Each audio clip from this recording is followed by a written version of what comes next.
In today's episode, we're going over why physical therapists should use blood flow restriction training and how I use it. Let's get rolling. So, why blood flow restriction training? I got to tell you, I love blood flow restriction training. If there's some sort of treatment modality that lasts the test of time, so I've been using BFR for, I'd say, around 6 years, and I still like it. I'd say that's a good sign. And what's kind of cool is that there's more and more research coming out all the time about BFR being very useful for a wide variety of pathologies, most recently in tendinopathy, which I thought was really cool because traditionally we thought we had to put more and more load through a tendon to make a change. It seems like maybe BFR does the same thing, and that's really, really cool. However, this is also part of the problem because there's so much research coming out. It's popular, right? Folks are not really sure how to use it, and all this research is rapidly evolving. So it's hard to know how this fits into clinical practice, right? We know it has some pretty powerful effects, which is really neat. But I still think largely physical therapists aren't using this commonly across the United States. And I think that's a bit of a bummer because it has some pretty good usage for a lot of folks. And I think it can probably improve your outcomes in a variety of people and populations. We'll talk about that a little bit later. And I don't think there's a lot of practical implementation advice in general about physical therapy for physical therapists, right? It's kind of like we love arguing about whatever research paper or treatment modality is currently hot, but we're not a big fan of sharing what we do with our patients.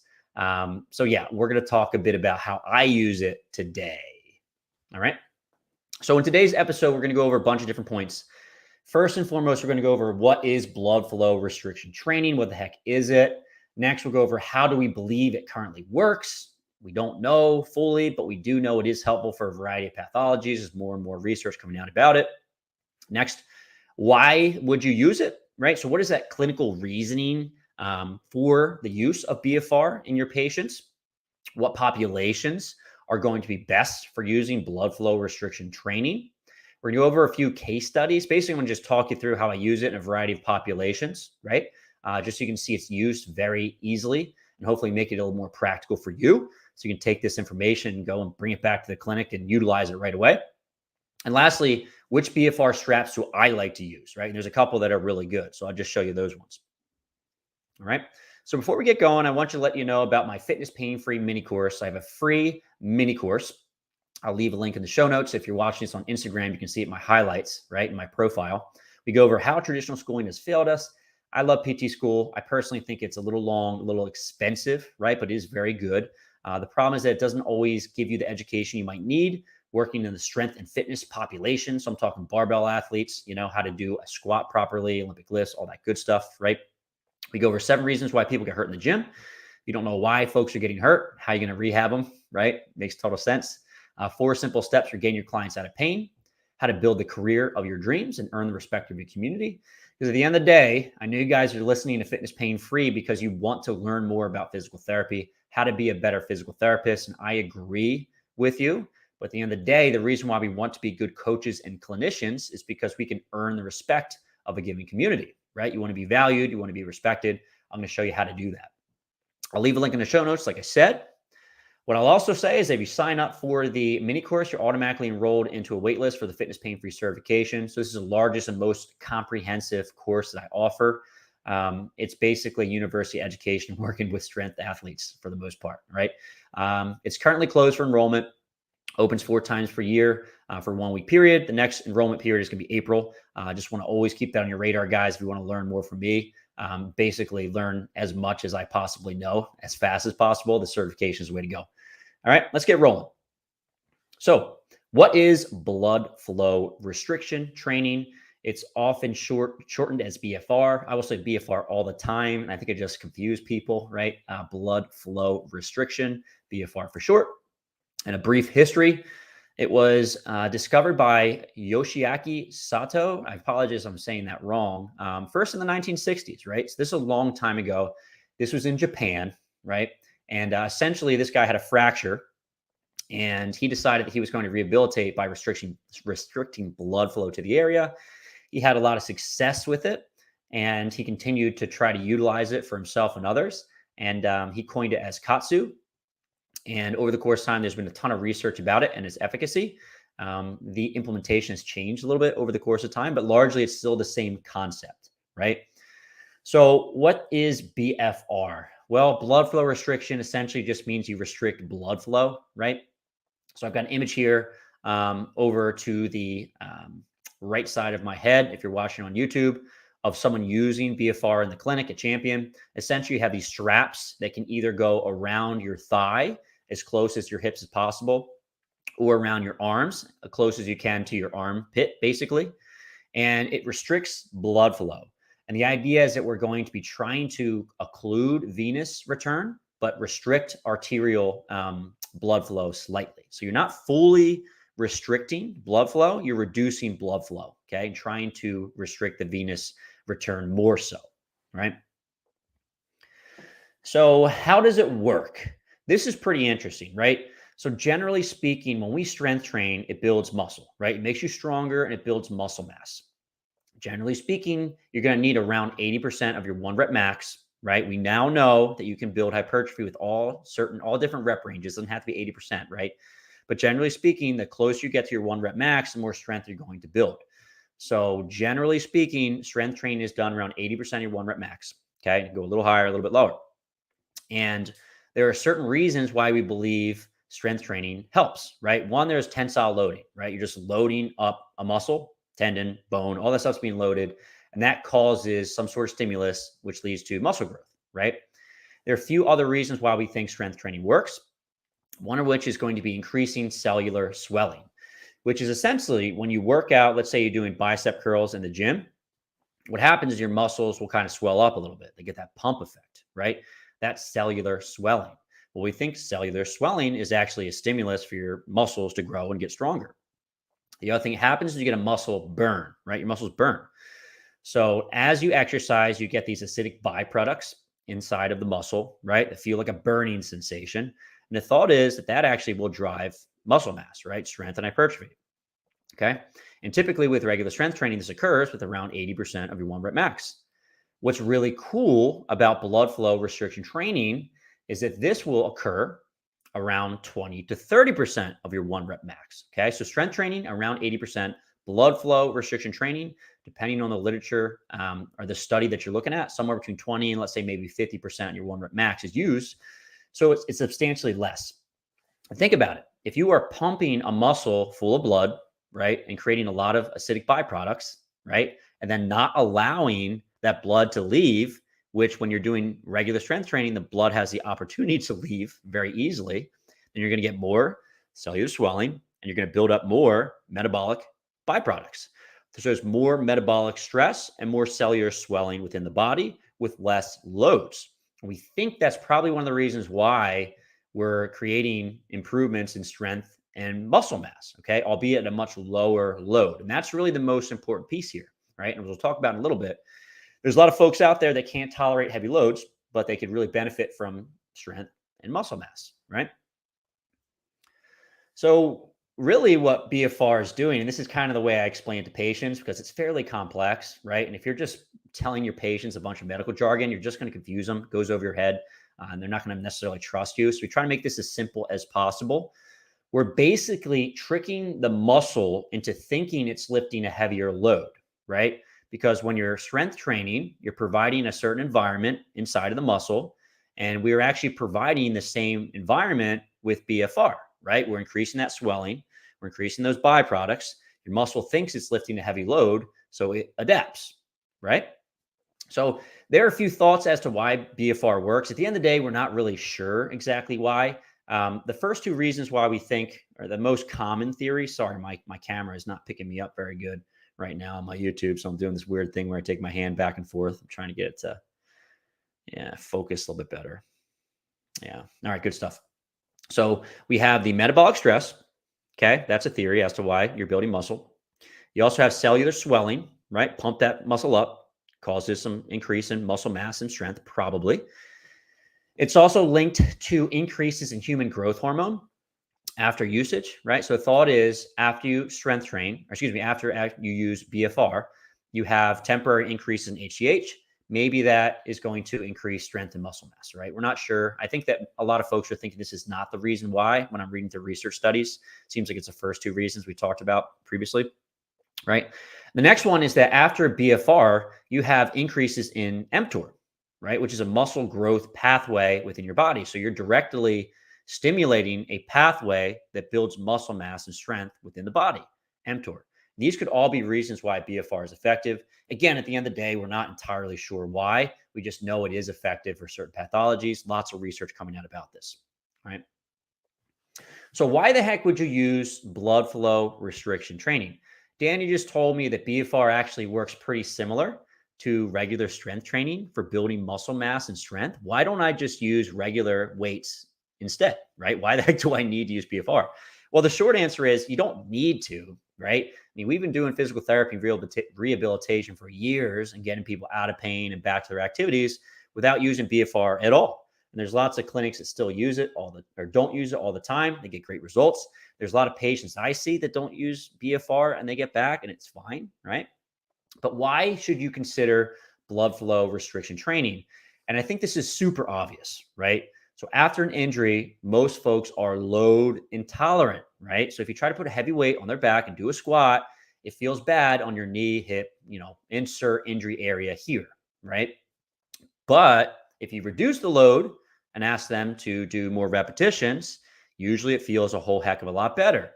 The problem is if you're doing body weight squats and your goal is to increase your, 1 rep max squat, body weight squat is not going to help improve your strength very much, right? We need that load in order to have that stimulus to get stronger.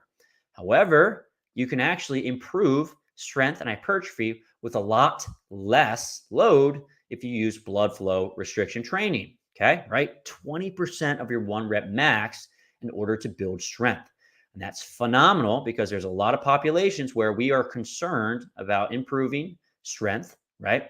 And improving hypertrophy, right? Improving muscle mass, or at the very least, attenuating atrophy that's coming, let's say after a surgery. And we can't put a lot of stress on that area via load because we may cause more pain and make this injury worse. Or if we're trying to protect a surgical site, we can't throw a ton of load at it, right?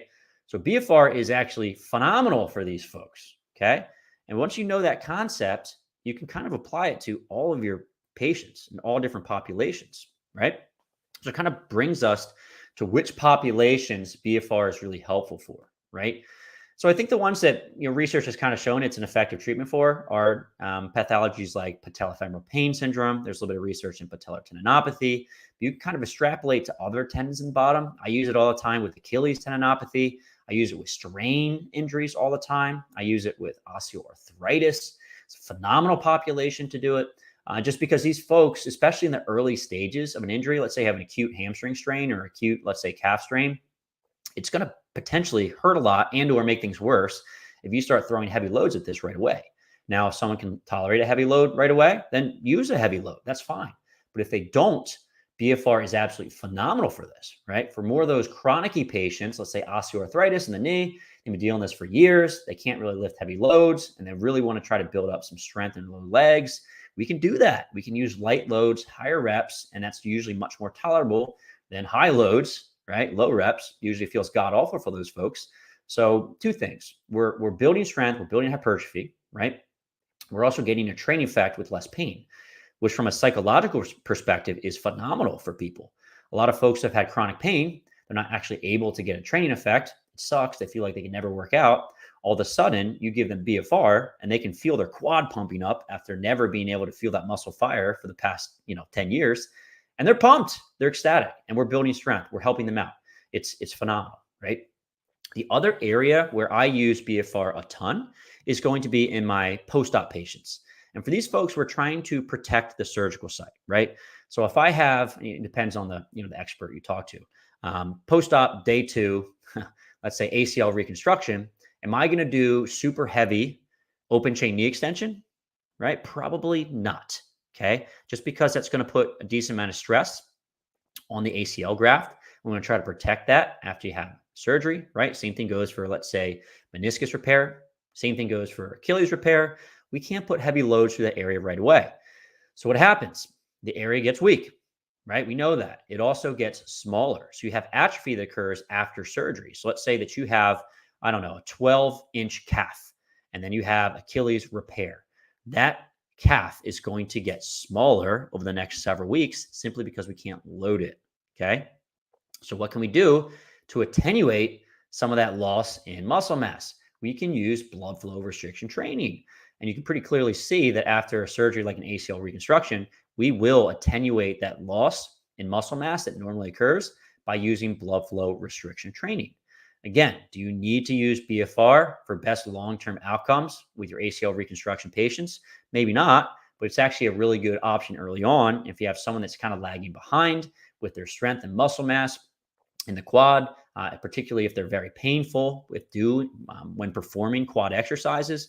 It's going to be a great option for those folks. So do you really need it? Probably not, but you can use it and make a case for it in the large majority of the patients you probably work with on a regular basis, right? So I want to give a little bit of a little case study example, right? How do you actually use this practically? I'm not going to go in depth on how I use it. If you look at any of my fitness pain-free shows and case studies, particularly the post-op ones, I'll show you exactly how I use BFR and which exercises I use it with, and my sets, my reps, my parameters, all the critical reasoning is there. So I do highly recommend you check it out.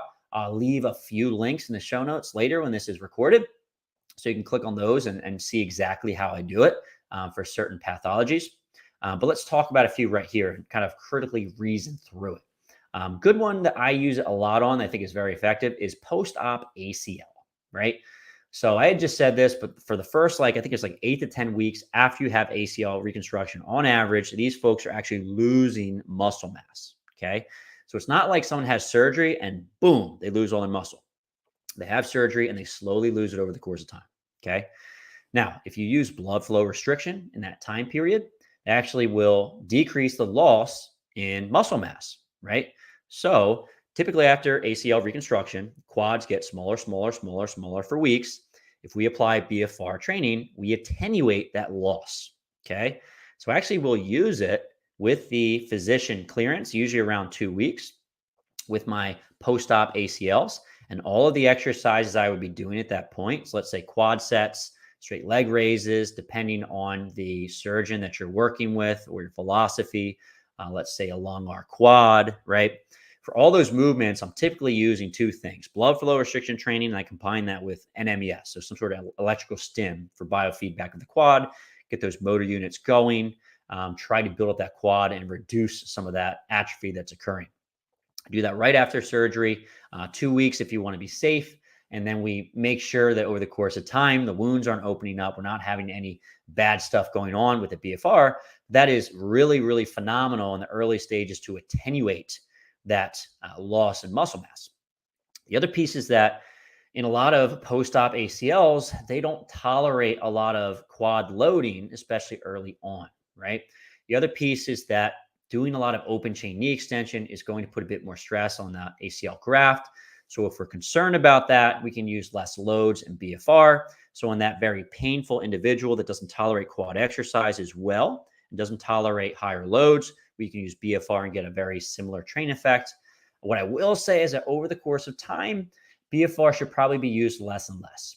Why? Because we want to do activities to put more load through the knee, because that's going to be a little bit more specific to what most folks are trying to get back to. We want to incorporate more plyometrics, a little bit more power training, right? And BFR is not good for power, right?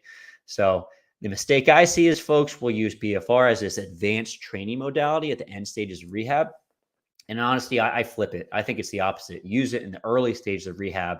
And as you progress along, you do it a little less often, right?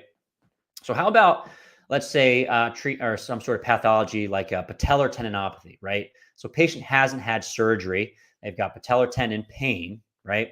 Should you use patellar tendinopathy to help these folks? Well, recent study did just come out that shows that doing BFR for patellar tendinopathy gives you a similar outcome to doing a heavy, slow load, which is awesome, right? So we just have options.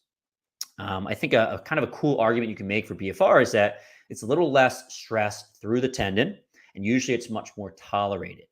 So in-season athletes are tricky because they're currently playing a lot, right? So they're practicing, they have games. Like a lot of times you're getting towards the end of their season, they have to tolerate a lot of gameplay. And that's tough on a tendon. If I have them come into the clinic and we just do a whole lot of eccentrics, heavy, slow loads, we really batter that tendon up even more, sometimes make things worse, right? So you can use something like blood flow restriction training for these athletes because A, it's tolerable, B, it's less loading. So if you have a tendon that's already being beat up by practicing and playing games, you can actually get a pretty good effect on the tendon, reduce pain by using BFR over other sorts of treatments. Okay. So a really neat tool that you have in your disposal for those folks. The last one I use it a lot with is patellofemoral pain. And again, I use it for a lot of things. It's not just these, but I just want to give you an idea of which ones I use it most with. So in patellofemoral pain, early on with rehab, folks tend not to tolerate quad loading very much, right? Now, what helps folks with patellofemoral pain? Loading the quad. You can also make the argument that loading the hip, right? Both of those together are effective. And if you add them together, probably even more effective, right? So early on, after someone has a really painful patellofemoral joint, you can get away with loading the quad with blood flow restriction training. And maybe you're loading the hip with regular exercises and higher loads, right? And as someone is tolerating more quad loading, what we do is we take away some of the BFR, we add more load with their quad exercises, right? So it's absolutely phenomenal for those folks in the beginning stages. And what I just described here is that it's not like all of your treatment revolves around BFR. It's that some of your treatment revolves around BFR. So in this case, all of your lower body loading for the hips, let's say you're doing hip dominant movements like deadlifts, right? And maybe you have like high box squats in your athlete's program still, right? Because they're tolerated well because they're hip dominant. But let's say lunges and step ups don't feel great, right? So we do those with BFR early on.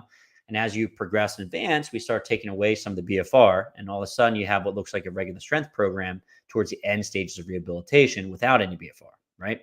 So there you go. A couple instances and how I like to use BFR. Lastly, which cuffs do you use? So I get this question a lot, right? And there's 3 different brands I use a lot of. First and foremost, I love smart cuffs. That's the ones that we use at Champion, right? They're great. We've been using these for years now. I have an affiliate link. If you guys are interested, I have a coupon for you so you can save a little bit. I'll leave that link in the show notes a little bit later if you're interested.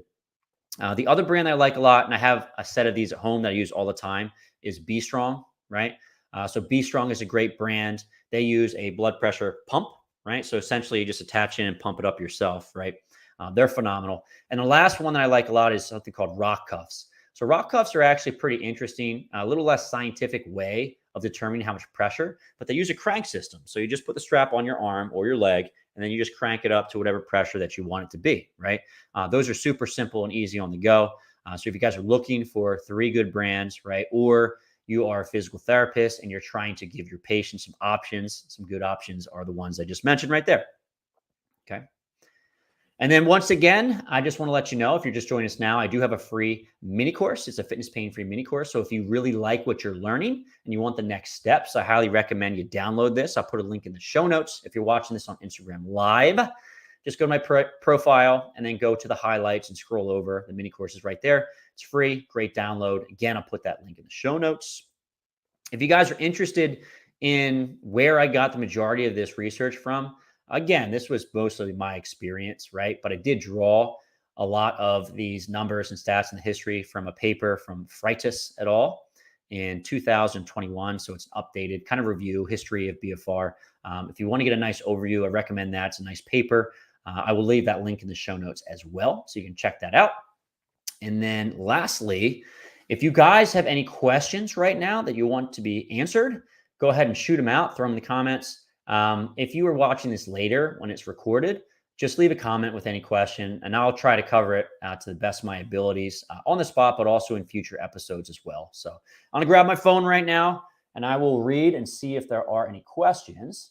And if there aren't, we'll just wrap this up.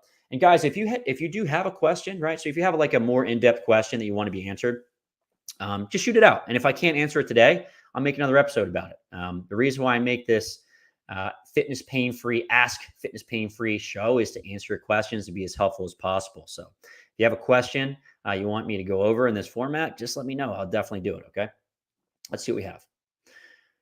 Scrolling up. What's up, guys? How's everybody doing? How's everyone doing? Good. A pretty good showing today. Thanks. Thank you guys for following. Let's see. Doesn't look like much. Yeah, very good. No, it looks like it's it. Okay. Well, thank you guys very much for joining me today. I really appreciate it. Like I said, this is being recorded, so if you want to review it a little bit later, you'll be able to on Instagram and also YouTube and Facebook. If you have any questions for me, you can leave it in the comments section. I will answer it, and I will try to do future Ask Fitness Pain Free. And if it's a super in-depth question, requires a little bit more deep dive from me, and I'll make a Fitness Pain Free show episode about it. All right. Oh, wait a second. Here we go. We got a question. Random question from Coach KYSPH. Thank you for the question. Random question. Do you guys use PTAs in your clinic? And we actually do not use PTAs. Not that we dislike PTAs. PTAs are phenomenal. We actually have a ton of students like at all times, right? So we actually, the next couple of weeks, we're going to have 7 or 8 students, and we actually only have around the same amount of clinicians, right? So it's like a 1-to-1 ratio of student to physical therapist. So we tend to use the students a lot. They're very useful to us. I think that if we didn't have as many students, we would definitely look into PTAs. But yeah, PTAs are great. We just don't use them at Champion because we have so many students. So hope that answers your question. Thank you for submitting that. And that's it, guys. Thank you very much. And I'll see you on the next one. All righty. Have a good day.